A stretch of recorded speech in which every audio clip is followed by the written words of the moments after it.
Welcome back to Game of Crosses. So I was telling you about my life after school and the great friendship that I had with the siblings and the beautiful time I spent with them. It began with uh, her mother, along with three siblings. Migrated back to India after her mother had some serious issues with their father. So she decided to relocate back to her father's place, a small and sleepy town. And well, from there it started, and she was searching for a good school and settled with our school. That was the only good school in the town.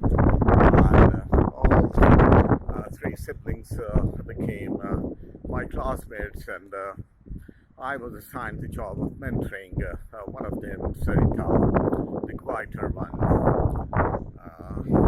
And well, I tried my best and helped her in catch up with the syllabus, which had already gone because he joined in the mid session.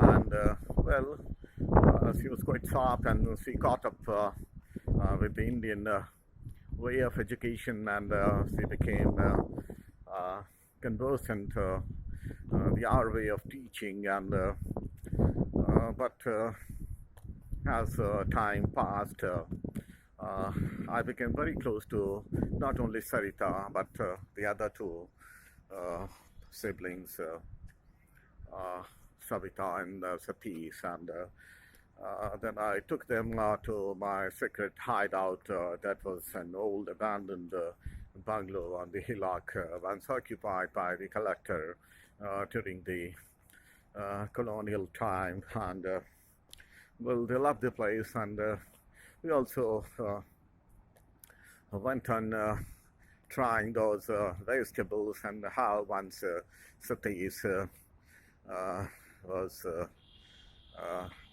had that experience of trying that eggplant or brinjal, and he vowed never to try the vegetable again because it was so pungent and it was so strange. And well, and then uh, I also had the experience of uh, constructing my own little temple, because Sarita was very fond of visiting temple. She had never been to a temple, and well, and so I made that makeshift temple, people tree, that was on way to our school near the railway line.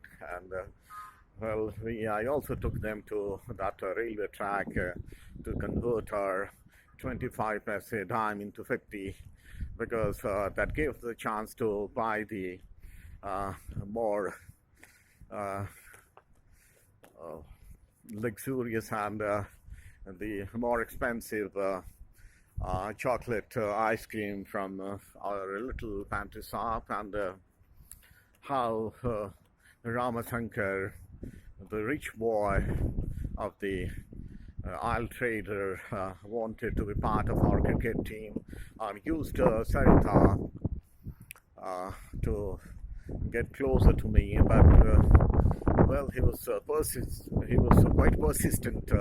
But then he lacked the cricketing skills, and finally he settled with the 12-man job. And there were so many incidents how we went on a picnic, and well, I was in charge of assisting uh, our cook, who was uh, our teacher also, and I, along with the siblings, helped to prepare food. And well, so that was it. So finally, after the half-yearly exam in class 7th, and once we had that Thanksgiving ceremony to give our tribute to our great and hardworking teachers. it was time to go because I had to join the new school, and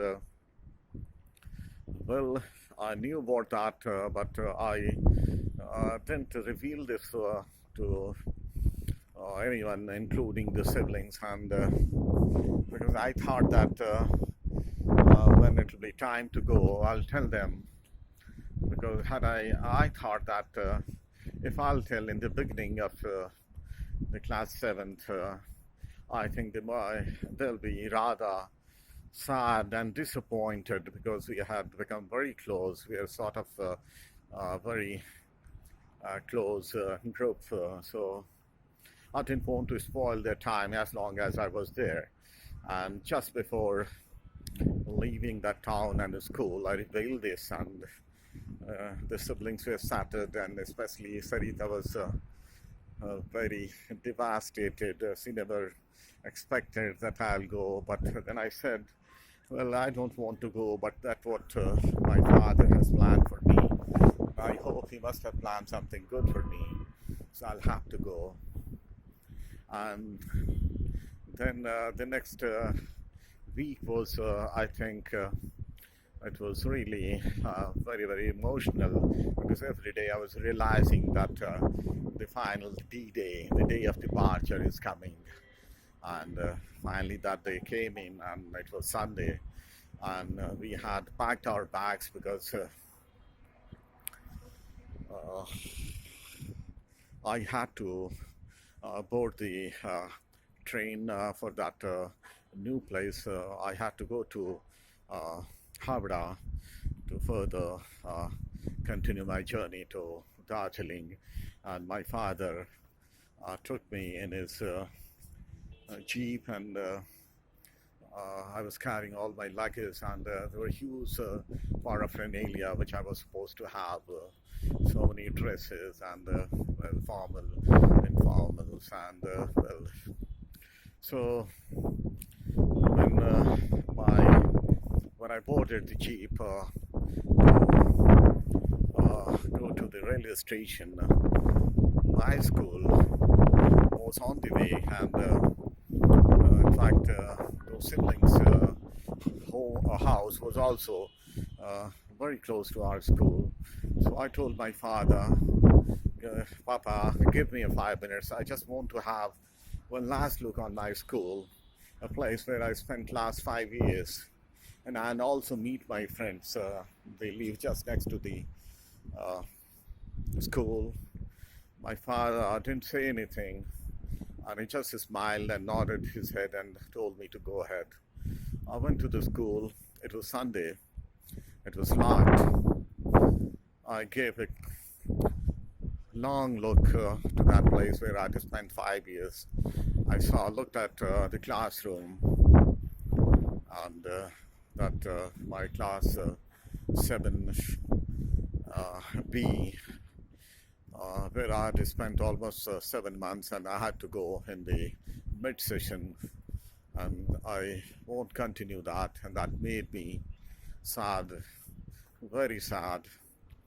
And I looked towards the principal's cabin, where we had made so many prank calls, and finally I gave that last look to that great school uh, where I spent 5 years, and then I gingerly moved towards siblings' homes, and they knew, so all three of them were waiting at the gate.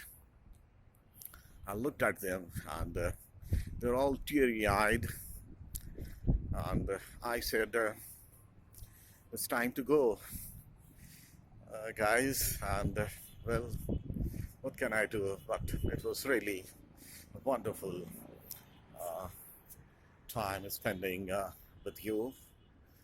And I told Sarita that, well, today I'm not carrying curry. It's July, and mangoes come only in the summer, so I'll have to wait.